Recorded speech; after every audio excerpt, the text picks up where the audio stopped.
ഞാനിന്ന് ഉണ്ടാക്കാൻ പോകുന്ന ഒരു ചോക്ലേറ്റ് എക്ലെയർ പുഡിംഗ് ചെയ്യാൻ പോകുന്നത്. ഇത് കുറച്ച് നോൺ വെജ് ആണ്, വെജ് അല്ല. പക്ഷെ ഇത് ഹെവി ആണോ എന്ന് ചോദിച്ചാൽ ഇതിനകത്ത് ചേരുന്ന ഇൻഗ്രീഡിയൻസ് കുറച്ച് ആണ്. പക്ഷെ പുഡിംഗ് ഇങ്ങനെയൊക്കെ ചെയ്യാതിരുന്നാൽ നമ്മളിത് എപ്പോഴും ഒന്നും ഉണ്ടാക്കുന്നില്ലല്ലോ, ഡെസേർട്ടൊക്കെ നല്ലപ്പോഴും ഉണ്ടാക്കത്തുള്ളൂ. എന്നാലും ഈ പറഞ്ഞ പോലെ ഇന്നത്തെ ഒരു സ്വാർത്ഥ ചിന്തയും കൂടെ ഞാൻ എൻ്റെ മനസ്സിലെടുക്കുക. അതുകൊണ്ട് നമുക്ക് ഇത് ഒത്തിരി കാര്യങ്ങളൊന്നും വേണ്ട, വീട്ടിലുള്ള കാര്യങ്ങളൊക്കെ തന്നെ മതി. പക്ഷെ അതിനകത്ത് ഒരു എക്സ്ട്രാ വേണ്ടിയത് എന്നാന്ന് വെച്ചാൽ ഒരു ഫ്രഷ് ക്രീം. അതിപ്പോൾ ഞാൻ പറയത്തില്ലേ, ഇപ്പോൾ എന്താ പറയുക, ചൈനീസ് കുക്കിംഗ് ആണെങ്കിൽ നമുക്കൊരു 3 സോസ്, വൈറ്റ് വിനീഗർ ഇതെല്ലാം ഉണ്ടെന്നുണ്ടെങ്കിൽ, അല്ലെങ്കിൽ റൈസ് വിനീഗർ, സാധാ വിനീഗർ, ഇതൊക്കെ ഒരു ബേസ് ആയിട്ടൊരു ചില കാര്യങ്ങളുണ്ട്. അതുണ്ടെങ്കിൽ നമുക്ക് എല്ലാം ഉണ്ടാക്കാൻ പറ്റും. അല്ലാതെ ചൈനീസിന് ഒരുപാട് വിഭവങ്ങൾ ആവശ്യമില്ല. ഇപ്പം ഇറ്റാലിയൻ ഉണ്ടാക്കുവാണെങ്കിൽ കുറച്ച് ഹെർബ്സിൻ്റെ ആവശ്യമുള്ളൂ. അങ്ങനത്തെ കുറേ കാര്യങ്ങളില്ലേ. ഇപ്പോൾ ഫോർ എക്സാമ്പിൾ അതെല്ലാം പോട്ടെ, നമ്മുടെ വീട്ടിൽ തന്നെ ഇന്ത്യൻ ഫുഡിൽ സൗത്തിൽ തന്നെ നമ്മുടെ വീട്ടിൽ ഒരു സാധനം ഉണ്ടെങ്കിൽ ഒരു 4 പൊടിയാണ് ആവശ്യം. ഏതൊക്കെയാണ്? മല്ലിപ്പൊടി, മുളക് പൊടി, മഞ്ഞൾപ്പൊടി, കുരുമുളക് പൊടി, ഗരം മസാല. ഇത്രയും ഉണ്ടെങ്കിൽ നമുക്ക് എന്തെല്ലാം കറികൾ ഉണ്ടാക്കാം. എന്ന് പറയുന്ന പോലെ ചൈനീസിനകത്ത് 3 സോസാണ് ഏറ്റവും കൂടുതൽ പ്രധാനം. അതിൻ്റെ കൂടെ ഒരു വിനീഗർ. ഇതിൽ കൂടുതലൊന്നും വേണ്ട. എന്ന് പറയുന്ന പോലെ നമ്മുടെ വീട്ടിലുള്ള സാധനം വെച്ചേച്ച് തന്നെയാണ് ഞാൻ ഇന്ന് ആ പുഡിങ്ങും ചെയ്യാൻ പോകുന്നത്. അതിന് വേണ്ടിയ സാധനങ്ങൾ എന്നാന്ന് വെച്ചാൽ, ആക്ച്വലി ബിസ്ക്കറ്റ്സ് ഇതാണെങ്കിൽ ഫ്ലേവേർഡ് അല്ല, ഇത് ആരോ റൂട്ടിൻ്റെ ബിസ്ക്കറ്റാ. ഇനിയിപ്പോൾ നമുക്ക് ഹോർലിക്സ് ഒക്കെ ഇതിനകത്ത് ഹോർലിക്സ് ബിസ്ക്കറ്റ് ഒക്കെ ഇടാമെന്ന് ചോദിച്ചാൽ എനിക്കറിയത്തില്ല, അതൊന്നും വേണ്ട. ഇതിനൊക്കെ ഫ്ലേവേർഡ് ആയതുകൊണ്ട് വേണ്ട. അതുകൊണ്ട് ആരോ റൂട്ട് ഏറ്റവും കൺവീനിയൻറ്റ്. പിന്നെ കുറച്ച് ഡയറി മിൽക്കോ അല്ലെങ്കിൽ മിൽക്ക് കോമ്പൗണ്ടോ, ഏതെങ്കിലും ഒരു ചോക്ലേറ്റ്, അതായത് ചോക്ലേറ്റ് കനാഷ് ഉണ്ടാക്കാനായിട്ടാണ്. ഇനിയിപ്പം ചോക്ലേറ്റ് കനാഷ് ഉണ്ടാക്കുന്ന സമയത്ത് ഇപ്പം ഡാർക്ക് ചോക്ലേറ്റ് അല്ലെങ്കിൽ മിൽക്ക് കോമ്പൗണ്ട് ഇങ്ങനെയൊക്കെ മേടിച്ചില്ല എന്നുണ്ടെങ്കിലും സാധാ നമ്മുടെ വീട്ടിലൊരു ചോക്ലേറ്റ് മുട്ടായി ഉണ്ടെങ്കിൽ അതായാലും മതി. അതുകൊണ്ട് ഇന്നത് ഇല്ലാത്തതുകൊണ്ട് ഉണ്ടാക്കാൻ പറ്റിയില്ല എന്നുള്ള വിഷമമൊന്നും വേണ്ട. കാര്യം ആദ്യമായിട്ട് ഈ പുഡിംഗ് ഒക്കെ ഉണ്ടാക്കുമ്പോൾ ഞാൻ വീട്ടിലിരുന്ന മുട്ടായി വെച്ചാൽ ഉരുക്കി ഉണ്ടാക്കിയത്. പിന്നെ വേണ്ടത് ഫ്രഷ് ക്രീമാണ്. ഇപ്പം ഞാൻ ആ കഥയാ പറഞ്ഞത്. ഫ്രഷ് ക്രീം എപ്പോഴും ഒരു ചെറിയ പാക്കറ്റ് നമ്മുടെ വീട്ടിലെപ്പോഴും സ്റ്റോക്ക് ചെയ്താലുണ്ടല്ലോ ഇങ്ങനത്തെയൊക്കെ പെട്ടെന്ന് ഉണ്ടാക്കാൻ നോക്കും. പിന്നെ ബട്ടർ എപ്പോഴും നമ്മുടെ വീട്ടിലുള്ളതാണ്. കാര്യം പിള്ളേരൊക്കെ സ്കൂളിൽ നിന്ന് വരുമ്പോൾ ബ്രെഡ് ബട്ടർ ജാം എന്നൊക്കെ പറഞ്ഞേച്ച് നമ്മൾ എപ്പോഴും കരുതുന്ന ഒരു സാധനമാണ്. അതേപോലെ കരുതുന്ന ഒരു സാധനമാണ് മുട്ട. വാനില എസെൻസ് ആയിരിക്കും സ്ഥിരം നമ്മുടെ വീടുകളിൽ ഉണ്ടാവുന്ന ഒരു എസെൻസ് എന്ന് പറയുന്നത്. ബാക്കി എസെൻസ് ഒക്കെ പിന്നെയും റെയറാ. വാനില മിക്കവാറും സ്റ്റോക്കാ. ഇത് സ്റ്റോക്ക് ചെയ്താലും ചീത്തയൊന്നും ആയി പോകത്തില്ല കേട്ടോ. പിന്നെ വേണ്ടിയത് കോൺഫ്ലവർ ആണ്. കോൺഫ്ലവർ ഇല്ലാത്തവർക്ക് ഒരു ഇച്ചിരി മൈദ ഉപയോഗിക്കാം. ഇതിപ്പം 1/2 കപ്പ്, അളവുള്ള കപ്പുകളെല്ലാം മെഷർമെന്റ് കപ്പ് എല്ലാവരുടെ വീട്ടിലുണ്ടാവും. അതനുസരിച്ചിട്ടുള്ള 1/2 കപ്പിന്റെ അളവായത്. പിന്നെ ഉള്ളത് പാല്. ഈ പാൽ എന്നാന്ന് വെച്ചാൽ നമ്മുടെ മെഷർമെന്റ് കപ്പിൽ തന്നെ ഒരു 4 കപ്പ് വരും. അതാകുമ്പോൾ 4 കപ്പ് എന്ന് പറയുമ്പോൾ 2 കവർ പാല് കണക്കാക്കിക്കോ. അതാ എൻ്റെ ശരി. ഇനിയിപ്പോൾ എന്നാന്ന് വെച്ചാൽ ഇതിനകത്ത് ഒരുപാട് പണിയൊന്നുമില്ല. എന്നാന്ന് വെച്ചാൽ ഇതെല്ലാം കൂടെ ഒന്ന് മിക്സ് ചെയ്യണം. അതാണ് ഏറ്റവും വേണ്ടിയത്. ആദ്യം ഫസ്റ്റ് പാൽ ഒഴിച്ചു. ഇതിനകത്തോട്ട് തന്നെ ഞാൻ തന്നെ ഈ മുട്ട ഇടുക.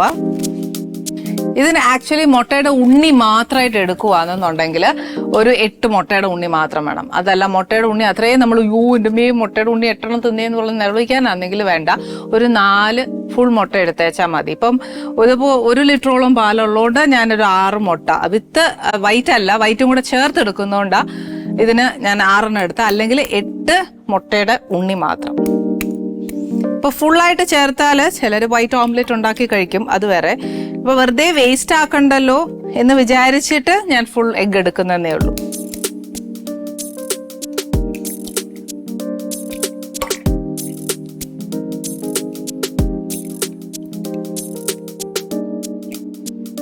ഓക്കെ, ഒരു 6 മുട്ട എടുത്തിട്ടുണ്ട്. ഇനി വേണ്ടി എന്നാന്ന് വെച്ചാൽ ഒരു 150 ഗ്രാംസ് ഓഫ് ബട്ടർ ആണ് ആവശ്യം. അപ്പം എന്നാന്ന് വെച്ചാൽ നമ്മൾ എപ്പോഴും വെളിയിൽ നിന്ന് മേടിക്കുന്ന ഒരു 100 ഗ്രാം ബട്ടർ ആയിരിക്കും അല്ലേ. അപ്പം അതിൻ്റെ ഒരു സ്ട്രെയിറ്റ് ഹാഫ്, അല്ലെങ്കിൽ ഒരു അങ്ങനെ നമ്മുടെ കയ്യിൽ ഒരു വലിയ ലോഫാണ് ഇരിക്കുന്നതെങ്കിൽ, ഒരു വലിയ പീസ് ഓഫ് ബട്ടർ ആയിരിക്കുന്നതെങ്കിൽ ഒരു കാര്യം ചെയ്താൽ മതി, ഒരു 4 ടേബിൾ സ്പൂൺ കണക്കാക്കി ഇട്ടാൽ മതി. ഇതിപ്പോൾ നമ്മൾ 4ആയിട്ട് മുറിക്കുവാന്നേൽ കറക്റ്റ് 4 ടേബിൾ സ്പൂണേ ഉള്ളൂ. പക്ഷെ എന്നാലും ബട്ടർ ഇടുകയാണെങ്കിൽ നല്ലതാട്ടോ, കുറച്ച് ടേസ്റ്റും കൂടും. ഞാൻ 50 ഗ്രാംസിൽ നിന്ന് പ്ലസ് കുറച്ചുകൂടെ എടുക്കുക. ദാറ്റ് മീൻസ് ഒരു 75 ഗ്രാംസ് വെച്ചോളൂ. പിന്നെ വേണ്ടിയത് കോൺസ്റ്റാർച്ച് ആണ്. അത് ഞാൻ പറഞ്ഞ ഒന്നെങ്കിൽ കോൺസ്റ്റാർച്ച് അല്ലെങ്കിൽ മൈദ. കോൺസ്റ്റാർച്ച് ആയിരിക്കും കുറച്ചുകൂടെ നല്ലത്. ഇനിയിപ്പോൾ കോൺസ്റ്റാർച്ച് ഇല്ലെന്നുണ്ടെങ്കിൽ നോക്കിയോ, നമ്മുടെ കയ്യിൽ കസ്റ്റർഡ് പൗഡർ ഇല്ലേ, നമ്മൾ കസ്റ്റർഡ് പുഡിംഗ് ഒക്കെ ഉണ്ടാക്കാനായിട്ട് അല്ലെങ്കിൽ ഫ്രൂട്ട് സാലഡ് ഒക്കെ ഉണ്ടാക്കാനായിട്ട് കസ്റ്റർഡ് പൗഡർ കാണുമല്ലോ, അത് ഇട്ടേച്ചാൽ മതി. ഇനിയിപ്പോൾ അതും ഇല്ലാന്നുണ്ടെങ്കിൽ ഒരു 2 സ്പൂൺ മൈദ ഇട്ടേച്ച് ഒരു ഇച്ചിരി ഫുഡ് കളർ യെല്ലോ ചേർത്തേച്ചാലും മതി. ഏതായാലും ഇതിപ്പോൾ ഞാനൊരു 1/2 കപ്പാണ് ഇടുന്നത്. ഇനി എനിക്ക് വേണ്ടത് ഈ പറഞ്ഞ പോലെ ഫ്രഷ് ക്രീമാണ്. ഫ്രഷ് ക്രീം ഞാൻ മുഴുവൻ ഒഴിക്കുകയല്ല, കാര്യം എനിക്ക് ചോക്ലേറ്റ് ഉരുക്കാനായിട്ടും കൂടെ ഒരു ഇച്ചിരി ഫ്രഷ് ക്രീം വേണം. അപ്പോൾ ഇതിൻ്റെ ഒരു 1/2 പോർഷനോളം ഞാൻ ഇതിൻ്റെ കൂടെ ഇടുക.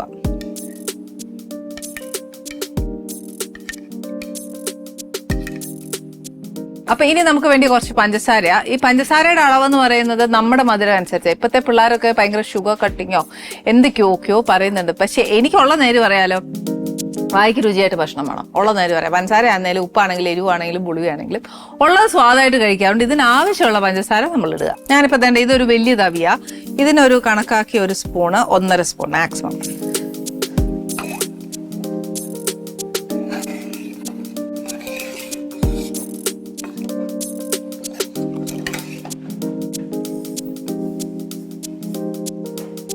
ഓക്കെ, ഇനി വേണ്ടിയത് എന്നാന്ന് വെച്ചാൽ കുറച്ച് വാനില എസൻസ് ഒഴിക്കണം.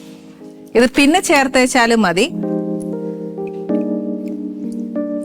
ഓക്കെ, പിന്നെ അങ്ങനെ നമ്മൾ വിട്ടുപോയാലോ, മസ്റ്റ് അല്ല, പക്ഷെ എന്നാലും നമുക്ക് ചേർക്കണം. ഇനി അടുപ്പ് കത്തിക്കുക. അടുപ്പ് കത്തിക്കുമ്പോൾ എപ്പോഴും ലാസ്റ്റ് കത്തിച്ചാൽ മതി. എന്നാന്നറിയാവോ, ഇല്ലെന്നുണ്ടെങ്കിൽ നമ്മൾ ഈ ഒരു മിക്സ്ചർ എന്ന് പറയുന്ന സാധനം നമ്മൾ കൂടെ നിന്ന് ഇളക്കിയില്ല എന്നുണ്ടെങ്കിൽ ഇത് പെട്ടെന്ന് കയറി അടി പിടിക്കും. അപ്പൊ സൂക്ഷിച്ച് എപ്പോഴും കൂടെ നിന്ന് അത് ഫുൾ അലുത്തതിന് ശേഷം മാത്രമേ ഇതിനെ വിട്ടിട്ട് പോവാവുള്ളൂ.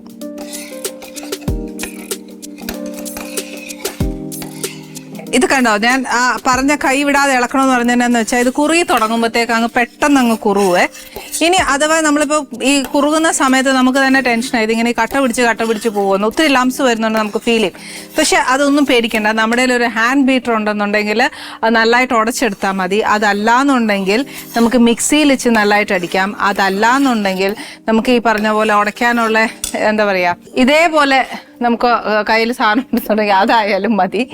ഏതായാലും ഇനിയിപ്പോൾ മത്താണെങ്കിൽ അതായാലും മതി. പക്ഷെ നമ്മളിത് കുറുക്കി എടുത്തു കഴിഞ്ഞിട്ട് നമ്മൾ സെറ്റ് ചെയ്യാനായിട്ട് ഒഴിക്കുമ്പോഴത്തേക്ക് ഈ കട്ടയായിട്ട് വരുന്ന സാധനങ്ങളൊന്നും പാടില്ല. നല്ലൊരു സ്മൂത്ത് ടെക്സ്ചർ ആയിരിക്കണം എന്നേ ഉള്ളൂ. ഏറ്റവും ബെസ്റ്റ് മിക്സിയിൽ അടിക്കുവാണെങ്കിൽ എപ്പോഴും ശ്രദ്ധിക്കണം, നമ്മൾ എന്നതേലും അരപ്പോ എന്നതേലും അരച്ചേച്ച് വെച്ചിരിക്കുന്ന മിക്സി ആണെങ്കിൽ ഉപയോഗിക്കരുത്. കാര്യം അങ്ങനെ നമുക്ക് നിവൃത്തിയില്ല എന്നുണ്ടെങ്കിൽ ആദ്യം ഇതിൽ നിന്ന് ഒരു സ്പൂണോ അല്ലെങ്കിൽ ഒരു ബ്രെഡോ എന്നതേലും ഒന്ന് പൊടിച്ച് അതിൻ്റെ ആ മണം ഒന്ന് മാറ്റിയേച്ച് വേണം ഇത് അടിക്കാനായിട്ട്. ഇത് ചെറുതായിട്ട് ലൂസായാൽ പോരാ, നല്ല കട്ടിയാവണം. അപ്പോഴേ അതിൻ്റെ ആ ഒരു ടെക്സ്ചർ ഭയങ്കര കട്ടിയാവത്തുള്ളൂ. അല്ലെങ്കിൽ മിക്സിയിൽ അടിക്കുമ്പോൾ ഇത് കുറച്ചൊന്ന് ലൂസ് ആവത്തില്ലേ, അന്നേരം അത് പറ്റത്തില്ല. ഇനിയിപ്പോൾ വാനില എസൻസ് അന്നേരം ഒഴിക്കാൻ സമയം പറ്റിയില്ല എന്നുണ്ടെങ്കിൽ ഈ സമയത്താണെങ്കിലും വാനില എസൻസ് ഒഴിക്കാം. ഞാനിപ്പോൾ ഒഴിച്ചുകൊണ്ട് ഞാനത് ചേർക്കുന്നില്ല.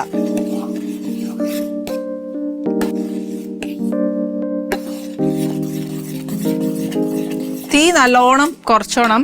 നമ്മൾ കൂടെ നിൽക്കുവാന്നേ മാത്രമേ തീ കൂട്ടാവുള്ളൂ. കാര്യം എന്നാന്ന് വെച്ചാൽ ഇത് കുറുകി തുടങ്ങി കഴിയുമ്പോൾ അതിനൊരു മൈനസ് പോയിന്റ് എന്നാന്ന് പറയുക, പെട്ടെന്ന് കയറി പാത്രത്തിന്റെ അടിയിൽ കയറി പിടിക്കും. അപ്പോൾ അത് സൂക്ഷിക്കണം. ബട്ടറും എല്ലാം ഇട്ടിട്ടുണ്ട്, പക്ഷെ പറഞ്ഞിട്ട് കാര്യമില്ല, അത് പെട്ടെന്ന് കയറി അടി പിടിക്കും.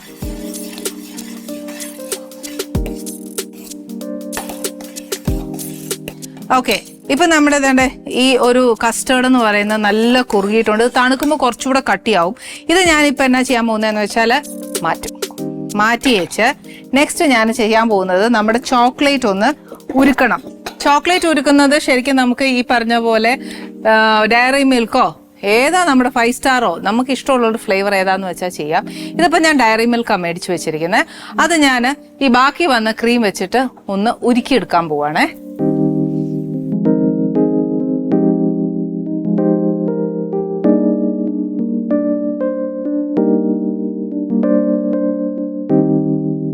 അതിനകത്തോട്ടൊരു ഇച്ചിരി വെള്ളമോ പാലോ എന്നാ നമ്മുടെ കയ്യിൽ ഉള്ളതെന്ന് വെച്ചാൽ ചേർക്കുക. എൻ്റെ കയ്യിലിപ്പം ഇച്ചിരി വെള്ളമാണ് ഉള്ളത്, അത് ഞാനങ്ങ് ചേർക്കുക. ഇതൊരു ചെറിയ തീയയിലിരുന്ന് ഇത് നല്ലതായിട്ട് ഒന്ന് ഉരുകട്ടെ. ആ സമയം കൊണ്ട് ഞാൻ എന്നാ ചെയ്യാൻ പോകുന്നത്, ഇതിനകത്ത് കുറച്ച് ഈ പറഞ്ഞ പോലെ കുറച്ച് കട്ടിയുണ്ട്. ആ കട്ടി ഒന്ന് ഉടച്ചെടുക്കാൻ പോവാ. മിക്സിയിലാണെങ്കിൽ കുറച്ചൊന്ന് തണുത്തേച്ച് എടുക്കാവുന്നതേ ഉള്ളൂ.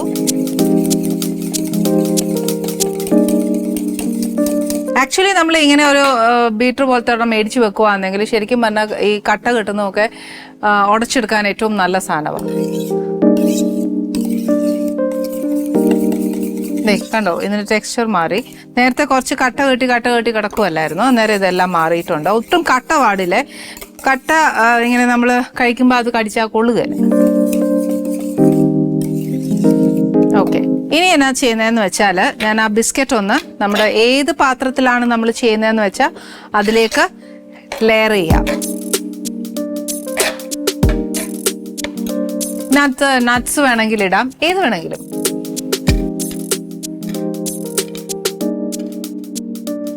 ഇനിയിപ്പോൾ ഇതേപോലത്തെ ഒരു ട്രേ നമുക്കില്ലെങ്കിൽ ഈ കൊച്ചു കൊച്ചു പാത്രങ്ങൾ കാണുമല്ലേ, അതായത് ഈ ഒരു ബിസ്ക്കറ്റിന്റെ വട്ടത്തിനുള്ള പാത്രം ഉണ്ടെങ്കിൽ അതിൽ ചെയ്തേച്ചാലും മതിയേ.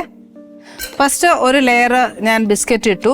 ഇനി ഇതിന്റെ ഇടയിലൊക്കെ ഗ്യാപ്പ് ഉള്ളിടത്ത് ഒരു ഇച്ചിരി പൊടിച്ച് ചേർത്തേച്ചാൽ മതി.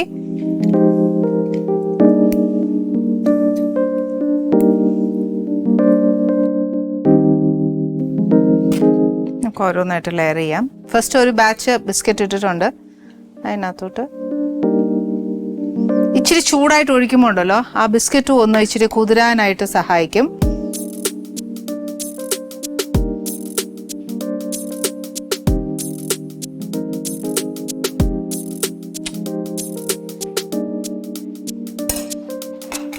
ചോക്ലേറ്റ് നല്ലതായിട്ട് ഉരുകിയിട്ടുണ്ട്. ഇനി ഞാനിതങ്ങ് ഓഫ് ചെയ്യുക. ഇതൊന്നും ചെയ്യില്ല, അങ്ങനെ തന്നെ ഇരുന്നോളും. കട്ടിയാവുന്നതിന് മുമ്പായിട്ട് നമ്മൾ ഒഴിച്ചാൽ മതി ഇതിനകത്തോട്ട്. ഇനി അടുത്ത ലെയർ.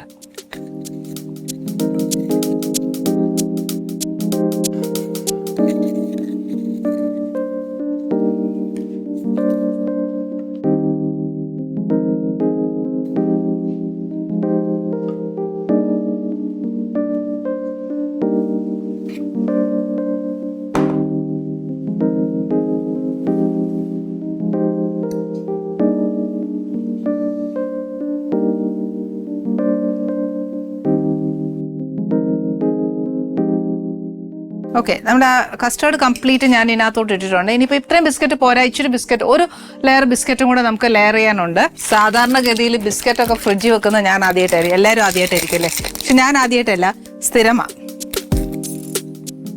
ബിസ്ക്കറ്റ്, പപ്പടം, ഇങ്ങനത്തെ കാര്യങ്ങളൊക്കെ ഫ്രിഡ്ജിൽ വെച്ചാൽ ഉണ്ടല്ലോ അതിൻ്റെ ആ ഒരു ക്രിസ്പിനെസ് പോത്തില്ല.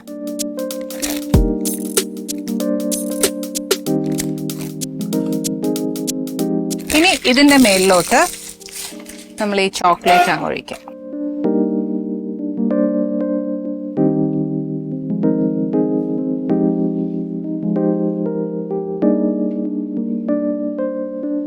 ഓക്കെ, ഇത്രയേ ഉള്ളൂ നമ്മുടെ ചോക്ലേറ്റ് എക്ലെയർ പുഡിംഗ് എന്ന് പറയുന്നത്.